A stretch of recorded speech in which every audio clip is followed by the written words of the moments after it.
Ազգային ժողովրդավարական բևեռ կուսակցությունն այս անգամ քարոզչությունն անցկացրել է հանրապետության տարբեր բնակավայրերում միառժամանակ։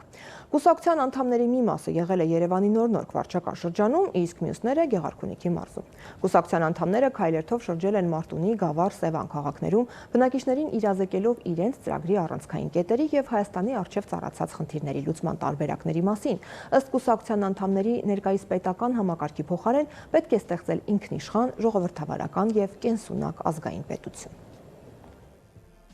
Հարգելի ընտրողներ, մեր երկիրը գտնվում է գոյութենական ճգնաժամում։ Մեզ սպասվում է ոչ թե խաղաղություն, այլ մեր երկրին սպառնում է ադրբեջանացում։ Այս մղձավանջից դուրս գալու մեկ ճանապարհ կա, մեկ իրատեսական ճանապարհ։ Եվ այդ ճանապարհը մեր քաղաքական ուժի, ազգային ժողովրդավարական բևեռի առաջարկած ծրագիրն է։ Ազգային ժողովրդավարական բևեռը մասնակցում է ազգային ժողովի ընտրություններին 8-րդ համարի քվեաթերթիկի ներքո։ Ոչ ենք անում բոլորին ակտիվ մասնակցել ազգային ժողովի ընտրություններին եւ ձեր ձայնը տալ ազգային ուժին։ Քանի դեռ մենք մեր տներում ենք,